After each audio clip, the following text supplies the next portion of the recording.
Me llamo Patricia Mendoza y trabajo en una funeraria en Puebla desde hace 5 años. Soy maquillista y preparadora de cuerpos. Es un trabajo que no cualquiera puede hacer, lo sé. Mis amigas me preguntan cómo le hago para estar con muertos todo el día. La verdad es que los muertos nunca me han dado miedo. Son solo cuerpos. Ya no hay nada ahí. O eso creía. Hasta que empecé a trabajar los turnos nocturnos. Hasta que me tocó preparar ciertos cuerpos que no se querían quedar quietos. La funeraria se llama Jardines del Recuerdo. Es mediana, familiar. El dueño es don Arturo, un señor ya mayor que heredó el negocio de su papá. Tenemos 3 salas de velación, una capilla pequeña y el área de trabajo donde preparamos los cuerpos. Ahí es donde paso la mayor parte de mi tiempo, maquillando, vistiendo, arreglando a los difuntos para que sus familias los vean presentables una última vez. Es un trabajo importante, dar dignidad en la muerte. Los primeros años trabajé turno de día, de 8 de la mañana a 5 de la tarde. Tranquilo, siempre había más gente. Mi compañero Raúl, que es embalsamador, mi jefa Claudia, que maneja la administración, y a veces don Arturo. Pero hace 6 meses Raúl renunció. Se fue a otra funeraria que le pagaba más. Don Arturo me ofreció cubrir algunos turnos nocturnos, de 8 de la noche a 6 de la mañana, con un aumento del 30%. Necesitaba el dinero. Acepté. Mi primer turno nocturno fue un martes. Llegué como siempre. Don Arturo me dio las indicaciones. Esta noche hay 2 cuerpos que preparar. Un señor de 70 años, muerte natural, y una mujer joven, accidente de auto. La familia del señor viene mañana a primera hora, la de la chica hasta el jueves, así que prepara primero al señor. Me dio los expedientes, me explicó que estaría solo yo en el área de preparación, pero que el velador, don Memo, estaría en la entrada toda la noche. Cualquier cosa me llamas. Yo vivo arriba, me quedé sola. Fui al cuarto frío donde guardamos los cuerpos. Saqué primero al señor. Lo llevé en la camilla a la sala de preparación. Era un hombre mayor, delgado, con barba blanca. Se llamaba don Ramiro. Empecé mi trabajo. Lo lavé, lo vestí con el traje que había traído su familia. Lo maquillé. Todo normal, rutinario. Tardé como 2 horas. Quedó bien. Lo llevé a una de las salas de velación. Lo acomodé en su ataúd. Volví por la mujer. Se llamaba Andrea, 28 años. El expediente decía que había muerto en un choque frontal, trauma craneal severo. Cuando la saqué del cuarto frío y vi su cara, me impresionó. Estaba muy golpeada. Iba a necesitar mucho trabajo de reconstrucción y maquillaje. La llevé a la sala de preparación. Empecé. Limpié las heridas. Reconstruí con cera algunas partes de su rostro. Es un proceso largo, delicado. Iba concentrada. Como a la 1 de la mañana, mientras trabajaba en su mejilla izquierda, sentí algo. Un movimiento. Sutil. Levanté la vista. El brazo de Andrea, que había estado junto a su cuerpo, ahora estaba ligeramente levantado. Me quedé quieta. Es el rigor mortis, me dije. Los músculos se contraen. Acomodé su brazo de nuevo junto a su cuerpo. Seguí trabajando. 5 minutos después, volvió a pasar. El brazo se levantó otra vez, más esta vez, como si quisiera alcanzar algo. Me alejé de la mesa. Mi corazón latía rápido. Esto no era normal. Los cuerpos no se mueven así, no de esa manera. Salí de la sala. Fui a buscar a don Memo. Lo encontré en su garita de la entrada viendo su celular. Don Memo, el cuerpo de la sala de preparación se está moviendo. Me miró serio. ¿La muchacha del accidente? Asentí. Ah, sí. A veces pasa con los que murieron de golpe. Violent deaths, dicen los gringos. Como que no se dan cuenta que ya se fueron. Dale tiempo. Se calma. Volví a la sala. Andrea seguía en la misma posición donde la había dejado, su brazo en su lugar. Respiré profundo. Solo son contracciones musculares. Nada más. Seguí con mi trabajo. Terminé su rostro. Quedó presentable. Sus heridas ocultas bajo el maquillaje. Me faltaba vestirla. Su familia había traído un vestido azul. Empecé a ponérselo. Y entonces escuché algo que me heló la sangre. Un suspiro.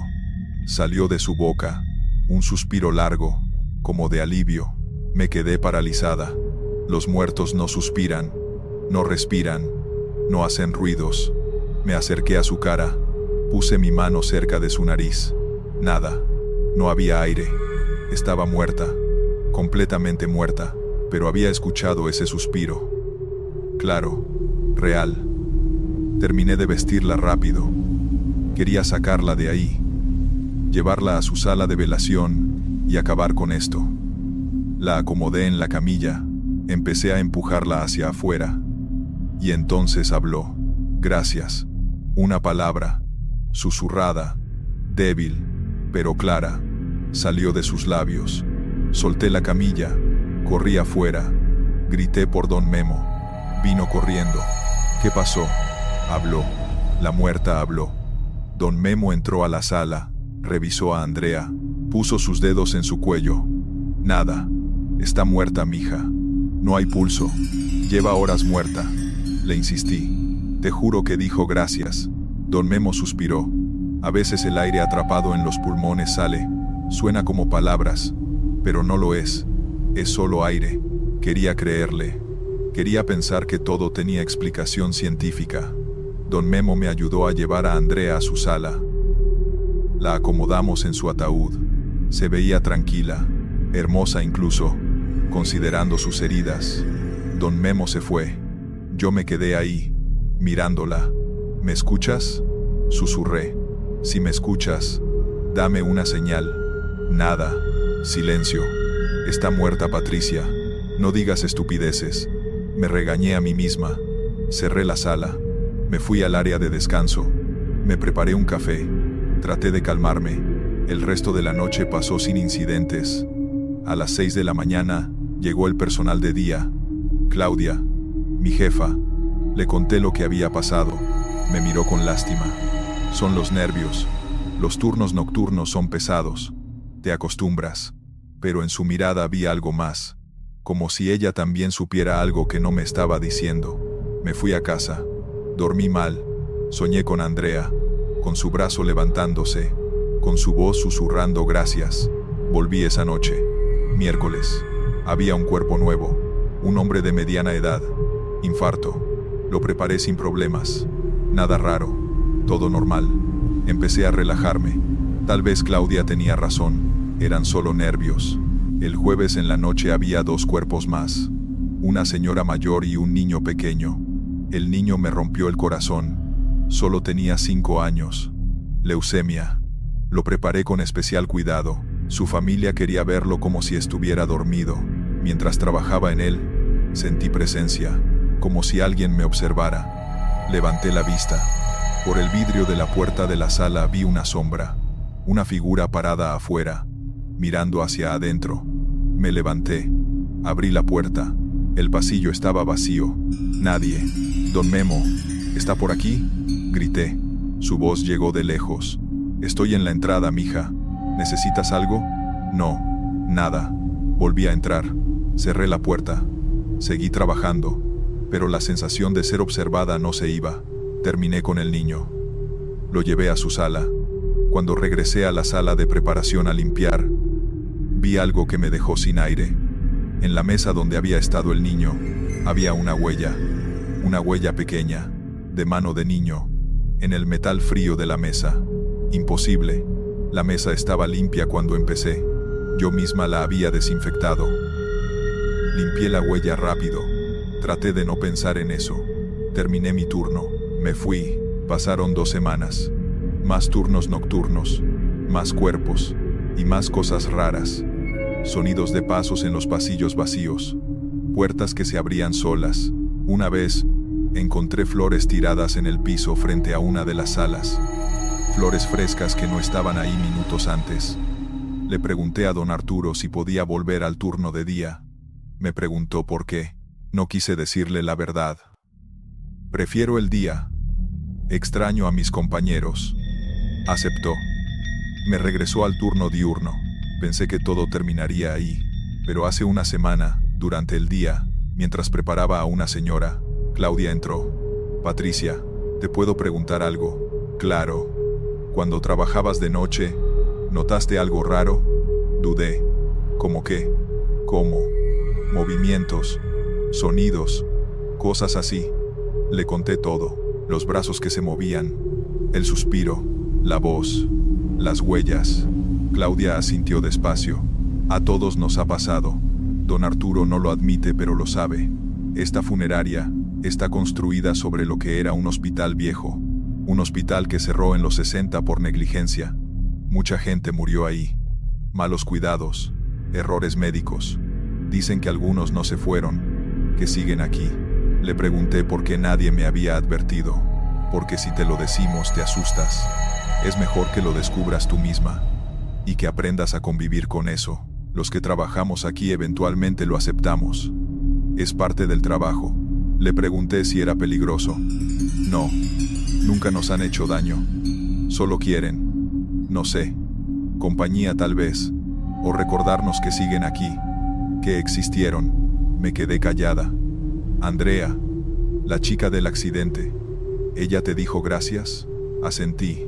Tal vez porque le diste dignidad, le devolviste su belleza después del accidente, y quiso agradecerte. Desde entonces veo mi trabajo diferente. Ya no son solo cuerpos, son personas, que tal vez todavía están ahí de alguna forma, observando, sintiendo.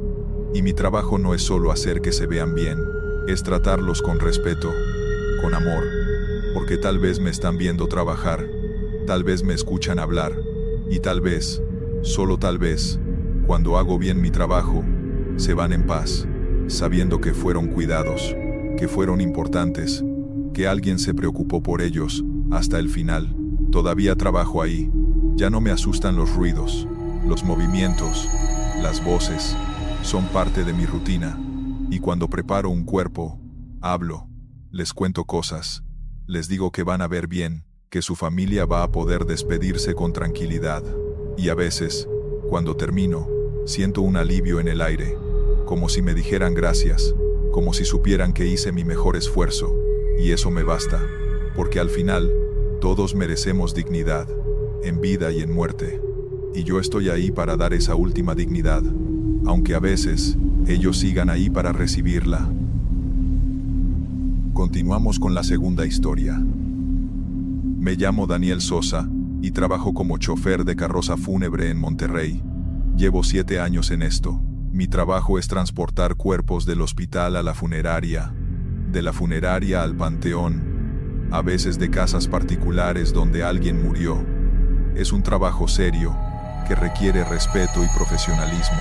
Manejo despacio, con cuidado. Los muertos merecen ese último viaje tranquilo. Trabajo para la funeraria Los Ángeles, una de las más grandes de la ciudad.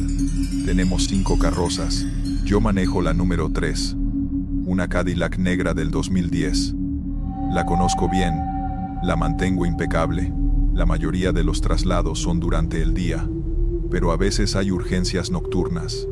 Alguien que muere tarde, y la familia quiere que lo recojan de inmediato, o un cuerpo que viene del servicio médico forense, y hay que trasladarlo. Esas llamadas nocturnas me tocan seguido porque vivo cerca de la funeraria, y estoy disponible. No me molesta. Pagan extra por turno nocturno. Hace un mes recibí una llamada a las 11 de la noche. Mi jefe, el señor Garza. Daniel, necesito que hagas un traslado del Hospital San José a la funeraria. Señora de 80 años, muerte natural. La familia quiere que esté lista mañana temprano para el velorio. Le dije que sin problema.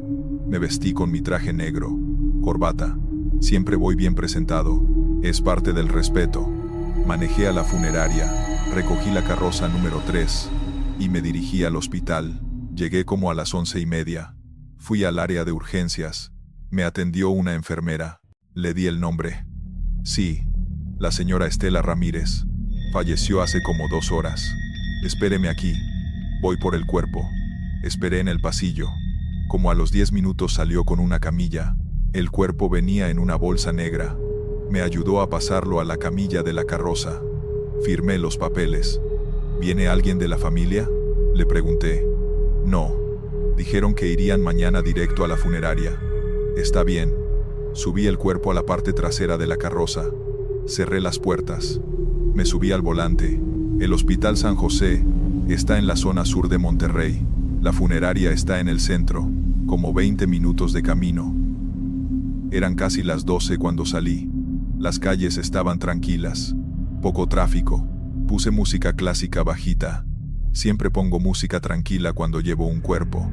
Me parece respetuoso. Manejaba por la avenida Constitución cuando escuché algo. Un golpe, seco, que venía de atrás, de donde estaba el cuerpo. Miré por el retrovisor. No veía nada. La cortina que separa la cabina de la parte trasera estaba cerrada como siempre. Pensé que tal vez algo se había movido por el freno. Algún equipo que llevamos atrás. Seguí manejando. Otro golpe. Más fuerte. Como si alguien golpeara las puertas desde adentro. Me empecé a poner nervioso. Disminuí la velocidad. Los golpes continuaron. 3, 4 veces. Metálicos. Fuertes. Me hice a un lado y me detuve. Puse las intermitentes. Bajé del coche. Caminé a la parte trasera. Los golpes se habían detenido. Abrí las puertas con cuidado. El cuerpo estaba ahí. En su bolsa. En la camilla. Todo asegurado. No había nada más. Nada que pudiera haberse movido. Cerré las puertas. Tranquilo, Daniel. Son nervios. Me subí otra vez. Arranqué.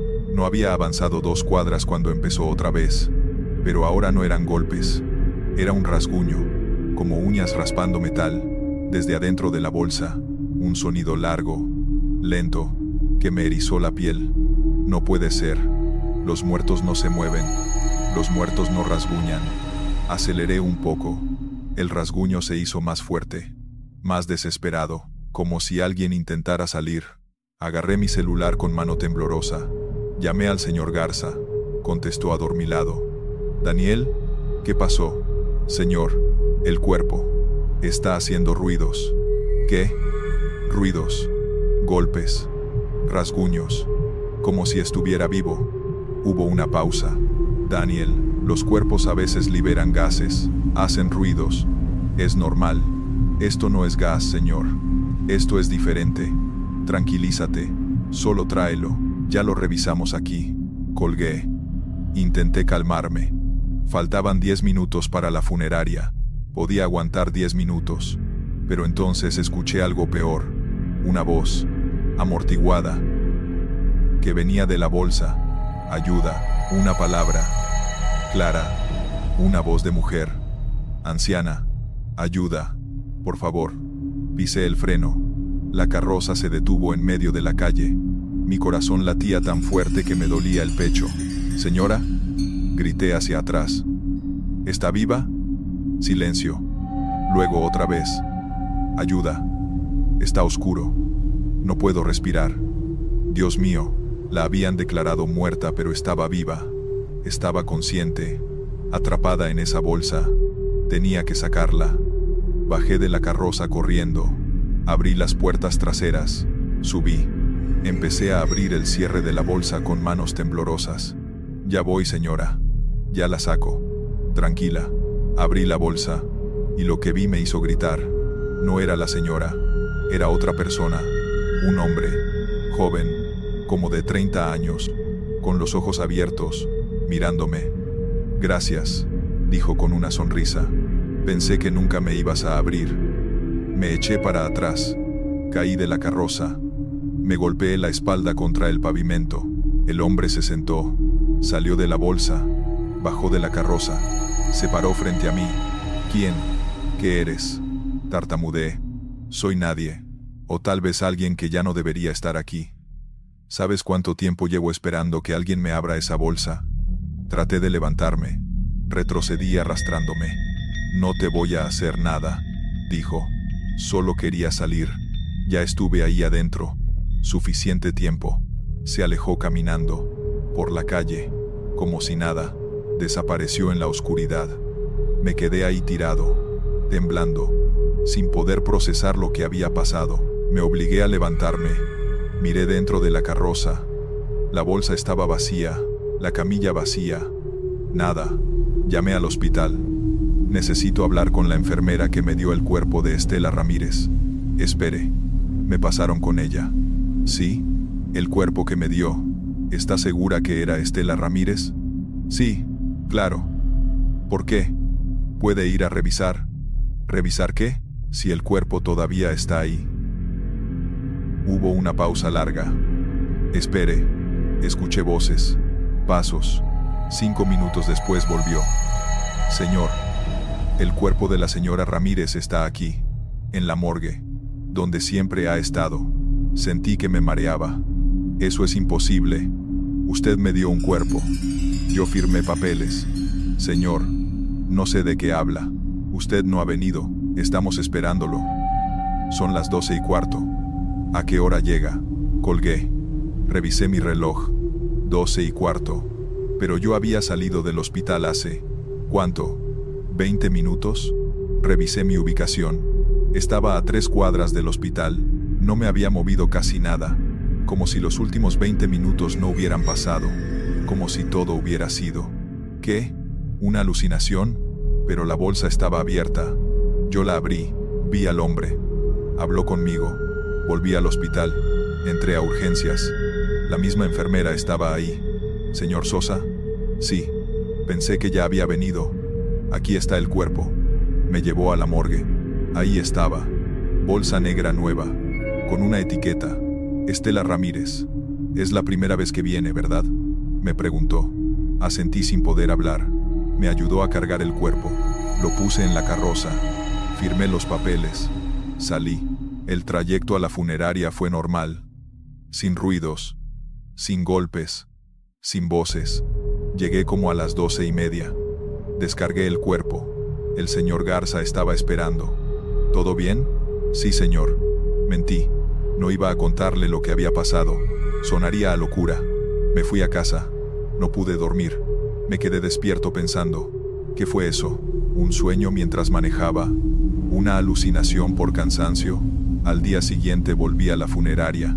Le pregunté al señor Garza si habían tenido algún traslado raro en la carroza número 3. Me miró extraño. ¿Raro? ¿Cómo? No sé. Cuerpos equivocados. Cosas así. No. ¿Por qué? Por nada. Simple curiosidad. Pero esa tarde, mientras limpiaba la carroza, encontré algo. Dentro de la bolsa que había estado vacía.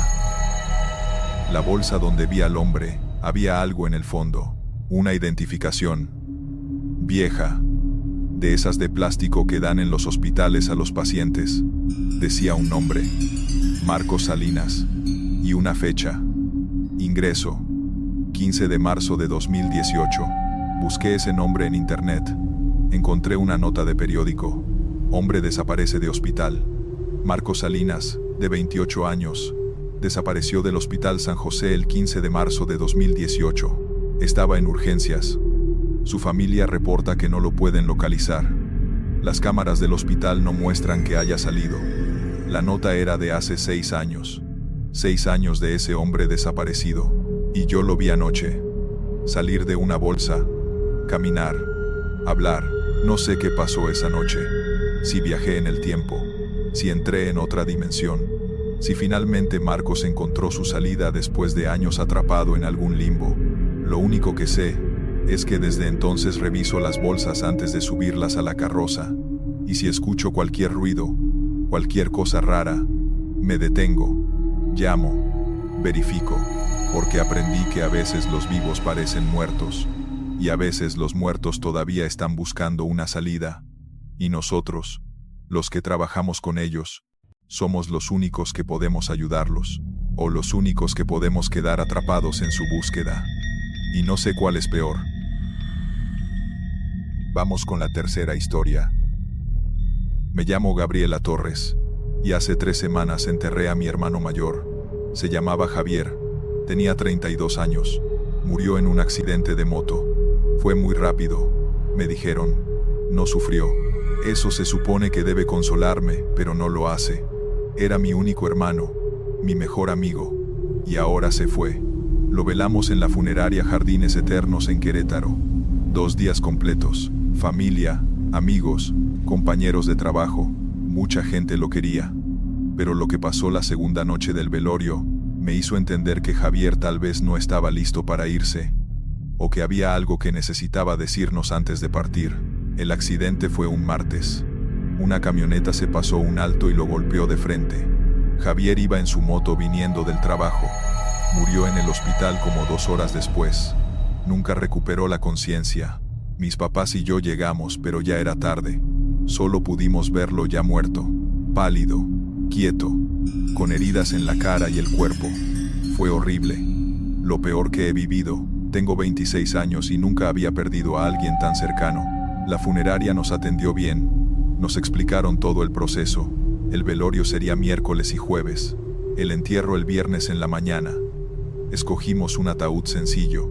Javier no era de lujos. Era simple, trabajador, honesto, mecánico automotriz. Le encantaban los carros y las motos. Toda su vida entre motores. La gente de la funeraria lo preparó. Lo maquillaron para cubrir las heridas. Lo vistieron con su camisa favorita, una de cuadros azules que siempre usaba. Cuando lo vi en el ataúd me quebré. Se veía como dormido, como si fuera a despertar en cualquier momento.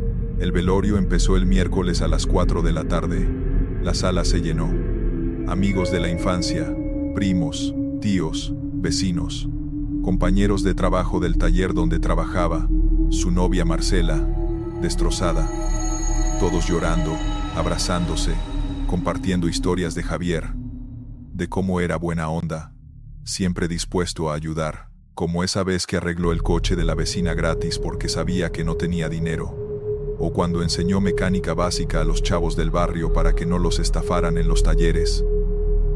La primera noche pasó normal, dentro de lo que cabe. Dolor, llanto, rezos. Como a las 11 empezó a vaciarse la sala. La gente se fue a descansar. Solo quedamos los más cercanos, mis papás, Marcela, 2 primos, y yo. El velador de la funeraria, un señor mayor llamado Don Pepe, nos dijo que podíamos quedarnos toda la noche si queríamos, que él estaría en su garita por cualquier cosa. Decidimos quedarnos. Queríamos acompañar a Javier. Como a las 2 de la mañana, mis papás se quedaron dormidos en unas sillas. Estaban agotados. Marcela también. Mis primos salieron a fumar. Me quedé sola en la sala con Javier. Me senté junto al ataúd. Lo miré. No puedo creer que ya no estés, le susurré. Tenías tantos planes. Ibas a abrir tu propio taller. Te ibas a casar con Marcela. Todo se acabó en un segundo. Lloré. Puse mi mano sobre las suyas que estaban cruzadas sobre su pecho. Estaban frías, duras. Eso me hizo llorar más. Y entonces sentí algo. Un movimiento, sutil, bajo mi mano, como si sus dedos se hubieran contraído. Quité mi mano rápido. Miré sus manos. No se habían movido. Es tu imaginación, me dije. El cansancio, el estrés, el dolor, te hacen ver cosas. Volví a poner mi mano sobre la suya, y lo sentí otra vez, un pequeño apretón, como cuando estábamos chicos, y él me tomaba de la mano para cruzar la calle. «Javier», susurré. Me levanté, mi corazón latía fuerte. Miré su cara, seguía igual, inmóvil, ojos cerrados, sin vida, pero juro que sentí ese movimiento. Salí de la sala, fui al baño, me lavé la cara con agua fría.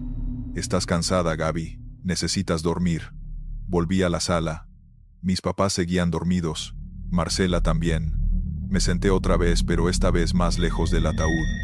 No quería acercarme. Tenía miedo de sentir ese movimiento otra vez. Como a las 4 de la mañana desperté sobresaltada. Me había quedado dormida. La sala estaba en silencio. Solo se escuchaba la respiración de mis papás. Y algo más. Un sonido. Venía del ataúd. Un roce. Como tela moviéndose. Me quedé quieta, escuchando. El sonido se repitió, como si alguien se estuviera acomodando dentro del ataúd. «Ya basta», me dije. Me levanté, me acerqué, miré dentro. Javier estaba en la misma posición, pero algo estaba diferente. Su cabeza estaba ligeramente ladeada, hacia la derecha. Yo recordaba que estaba viendo hacia arriba, completamente recto. Ahora estaba ladeada, como si hubiera volteado durante la noche. Sentí pánico. Quise despertar a mis papás, pero no pude. No quería asustarlos. Tal vez los de la funeraria lo habían movido. Tal vez cuando lo arreglaban. Tal vez yo no recordaba bien. Salí de la sala. Fui a buscar a don Pepe. Lo encontré en su garita. Don Pepe, ¿alguien entró a la sala 3 esta noche? No, señorita. Solo ustedes. ¿Por qué? Es que el cuerpo está en diferente posición. Don Pepe se levantó. ¿Diferente cómo? Su cabeza está volteada. Don Pepe me acompañó a la sala. Entró. Miró el ataúd. Frunció el ceño. Sí, está ladeada. Qué raro. En la tarde cuando lo acomodamos estaba derecha. Me miró con una expresión que no pude descifrar. A veces pasa. Los músculos se relajan. El cuerpo se acomoda. Es normal. Pero su voz no sonaba convencida. Salió de la sala. Si nota algo más, me dice. Me quedé ahí, mirando a Javier. ¿Qué está pasando? Le pregunté. No esperaba respuesta, pero la tuve. Un suspiro salió de su boca, largo, como de alivio. Grité. Mis papás despertaron. ¿Qué pasó? Corrieron hacia mí. Hizo un ruido, un suspiro. Mi papá revisó a Javier. Puso su oído en su pecho. Nada. Está muerto, hija. Los cuerpos a veces liberan aire. Es normal, pero yo sabía que no era normal. Había algo más. El jueves pasó igual. Más gente llegó. Más flores. Más rezos. Pero yo no podía concentrarme. Estaba pendiente del ataúd. De Javier, vigilando si se movía. Si hacía ruidos. Durante el día, con tanta gente, no pasó nada. Pero cuando llegó la noche otra vez, cuando la sala volvió a vaciarse, empezó. Esta vez fueron sus manos. Las que habían estado cruzadas sobre su pecho se movieron. Quedaron a los lados de su cuerpo. Y su boca estaba ligeramente abierta. No completamente cerrada como antes. Marcela lo notó también. Gaby, ¿su boca estaba así? No, estaba cerrada. Llamamos a don Pepe. Vino con otro empleado. Revisaron. A veces los músculos de la mandíbula se relajan, explicó el otro tipo. Es post-mortem. Normal. Pero reposicionaron su boca. Le amarraron la mandíbula con una venda que escondieron bajo su cuello. Me quedé despierta toda esa segunda noche, sin dormir, vigilando, como a las 3 de la mañana, cuando todos dormían otra vez. Lo vi. Sus ojos se abrieron. Solo una rendija, pero se abrieron. Podía ver blanco y algo más. Su pupila, moviéndose, mirando hacia mí. Me congelé. No podía moverme. No podía gritar. Solo miraba esos ojos medio abiertos que me observaban. Y entonces escuché su voz. Débil. Ronca. Gaby. Mi nombre. Había dicho mi nombre. Me levanté temblando. Javier. Sus labios se movieron. Aunque la venda estaba ahí. Se movieron. Escucha. Su voz salía como un susurro. Como aire escapando. El freno. Revisé el freno de mi moto esa mañana. Alguien lo cortó. No fue accidente. Sentí que me iba a desmayar. ¿Qué? No fue accidente. Busca. El freno. Sus ojos se cerraron. Su boca dejó de moverse. Quedó inmóvil otra vez. Corrí a despertar a mi papá. Papá. Papá. Javier habló. Me dijo algo. Mi papá me abrazó. Gaby, estás muy cansada. Han sido días terribles. Necesitas dormir. No, papá. Me habló. Dijo que su accidente no fue accidente. Que alguien cortó el freno de su moto. Mi papá me miró asustado. Estás delirando. El estrés te está afectando. Ven, vamos a salir un momento. Me sacó de la sala. Me llevó afuera. Aire fresco. Respira. Tranquila. Pero yo no estaba loca. Javier me había hablado. Me había dicho algo importante. Al día siguiente, el viernes, fue el entierro. Cerraron el ataúd. Lo llevamos al panteón. Lo enterramos. Mucha gente, muchas flores, muchas lágrimas. Yo estaba ida, pensando en lo que Javier me había dicho. Cuando terminó todo, cuando regresamos a casa, les conté a mis papás, con calma, con detalles, lo que había visto, lo que había escuchado. Mi mamá lloró. No puede ser. Javier está muerto. No puede haberte dicho nada. Pero mi papá se quedó pensativo. ¿Y si tiene razón? ¿Y si lo que vio Gaby fue real de alguna manera? Deberíamos revisar la moto.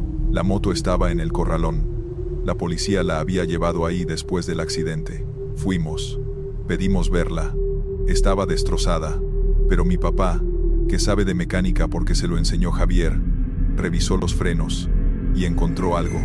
El cable del freno delantero estaba cortado. No roto por el impacto. Cortado. Con algo filoso. Limpio. Intencional. Reportamos a la policía. Abrieron investigación. Resultó que Javier había tenido problemas con alguien en el trabajo. Un compañero que él había reportado por robar herramientas. Ese compañero había sido despedido y había jurado vengarse. Lo arrestaron. Confesó. Había ido a la casa de Javier de madrugada. Cortó el freno. Sabía que Javier revisaba su moto cada mañana, pero solo por encima, no con detalle. Sabía que no lo notaría. Javier fue asesinado. Y de alguna manera, desde la muerte, logró decírnoslo. Logró hablar. Logró moverse. Logró hacer lo necesario para que buscáramos la verdad. No sé cómo es posible. No sé si fue su espíritu. Si fue su voluntad tan fuerte que mantuvo su cuerpo parcialmente consciente. O si simplemente Dios le dio esa oportunidad. Esa última oportunidad de cuidarnos, de protegernos, de asegurarse que su asesino no quedara libre. Han pasado 3 semanas. Voy a su tumba seguido. Le hablo. Le agradezco. Le digo que lo extraño, que hizo lo correcto, que gracias a él hay justicia.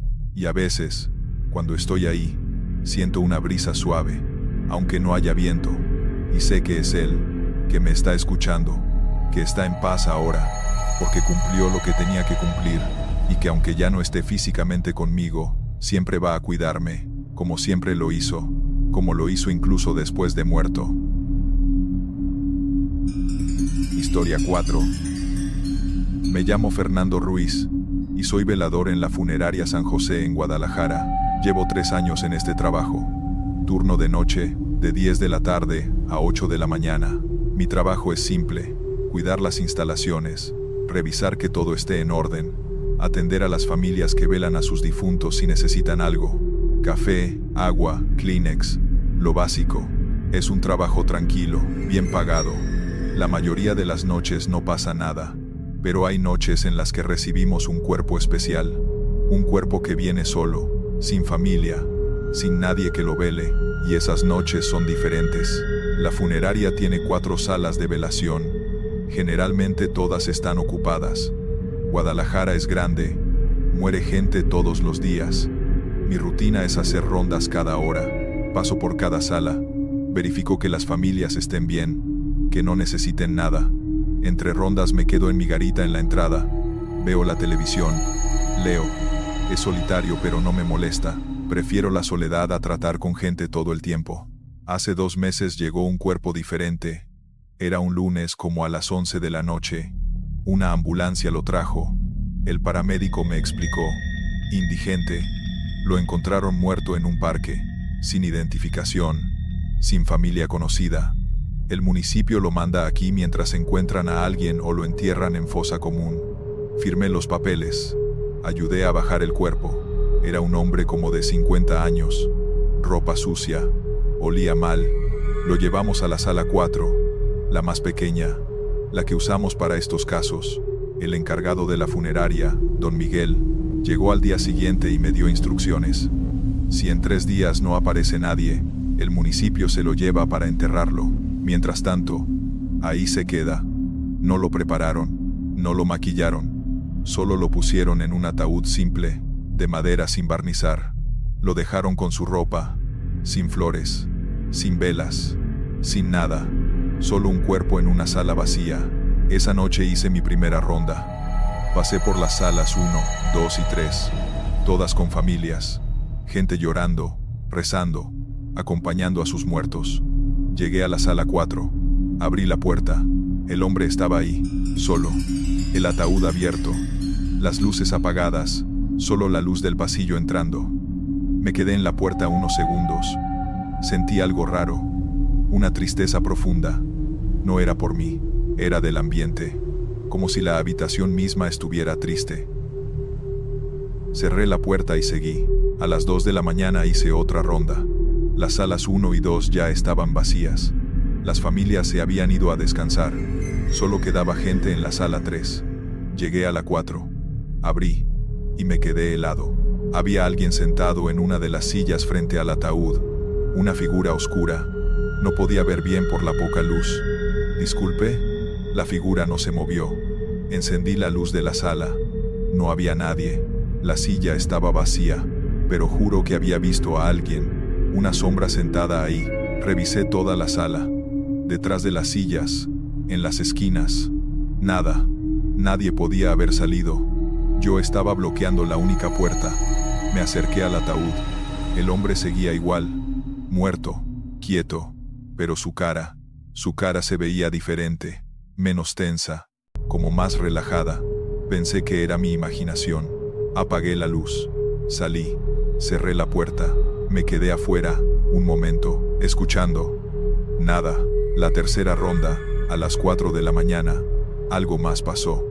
Cuando abrí la puerta de la sala 4, sentí aire frío salir, como si hubieran prendido el aire acondicionado al máximo. Pero esa sala no tiene aire acondicionado. Ninguna lo tiene. Entré.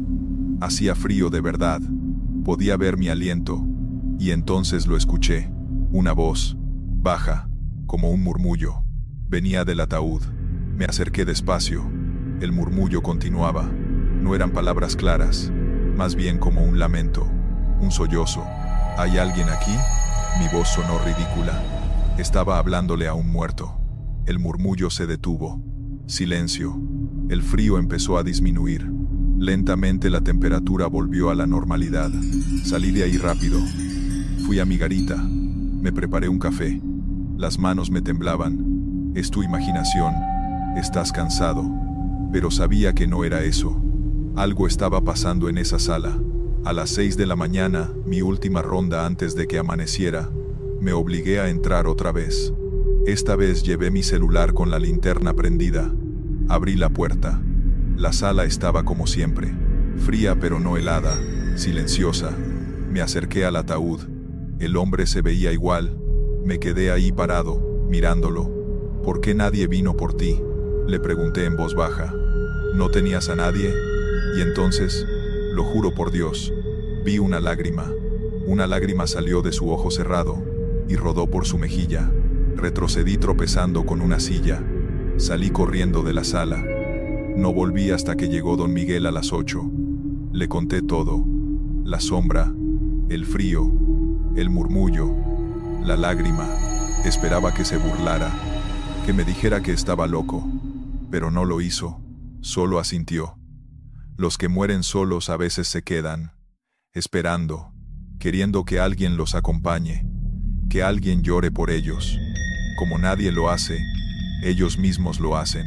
Le pregunté qué podíamos hacer. Nada. Esperar a que se lo lleven. Oh, dudó. ¿O qué? ¿O le hacemos un velorio? Como a cualquier otra persona, con velas, con flores, con respeto. A veces eso ayuda. Le dije que sí, que lo hiciéramos. Don Miguel aceptó. Esa tarde compramos velas, flores, un rosario. Arreglamos la sala 4 como si hubiera una familia. Prendimos las velas. Pusimos las flores alrededor del ataúd. Don Miguel hasta trajo un padre, un sacerdote amigo suyo, que aceptó venir a rezar por un desconocido. El padre llegó como a las 7 de la noche. Rezó un rosario completo. Bendijo el cuerpo. Habló como si hubiera una congregación. Este hombre, aunque no conocimos su nombre, fue hijo de Dios. Tuvo una vida, tuvo sueños, y merece ser despedido con dignidad. Fueron palabras hermosas. Me hicieron llorar. No sé por qué. No conocía a ese hombre, pero lloré por él, por su soledad, por su muerte sin testigos. Esa noche, cuando el padre se fue, me quedé en la sala 4. Prendí todas las velas otra vez. Me senté en una de las sillas y hablé. No sé quién eras, no sé qué te pasó en la vida, pero esta noche no estás solo. Yo estoy aquí y voy a quedarme hasta que te vayas. Me quedé ahí toda la noche. No hice mis rondas a las otras salas, solo me quedé con él. A las 5 de la mañana, sentí algo, un cambio en el aire. La sala se sintió más liviana, como si un peso se hubiera levantado. Las velas, que habían estado ardiendo normal, de repente brillaron más fuerte, todas al mismo tiempo. Duró unos segundos, luego volvieron a la normalidad, y supe que se había ido, que finalmente había descansado, porque alguien lo había acompañado, alguien había llorado por él, alguien se había quedado. Al día siguiente vino el camión del municipio, se llevaron el cuerpo. Don Miguel firmó los papeles. ¿Algún problema anoche?, me preguntó. Negué con la cabeza. Ninguno. Todo tranquilo. Sonrió. Sabía que entendía. Limpiamos la sala 4. Quedó lista para el siguiente. Y esa noche, cuando hice mi ronda, la sala estaba vacía, pero no se sentía triste. Se sentía en paz. Desde entonces, cada vez que llega un cuerpo sin familia, hago lo mismo.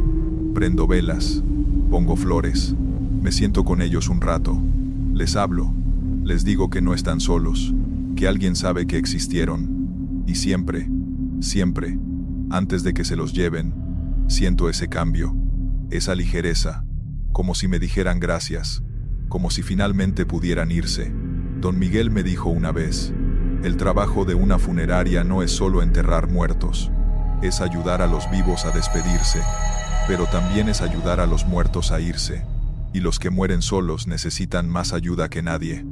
Tiene razón, y aunque es un trabajo que nadie ve, que nadie agradece, sé que es importante, porque todos merecemos una despedida, todos merecemos que alguien note que nos fuimos. Incluso si ese alguien es solo un velador de funeraria que nunca supo tu nombre, pero que se sentó contigo en tu última noche, y lloró porque nadie más lo hizo.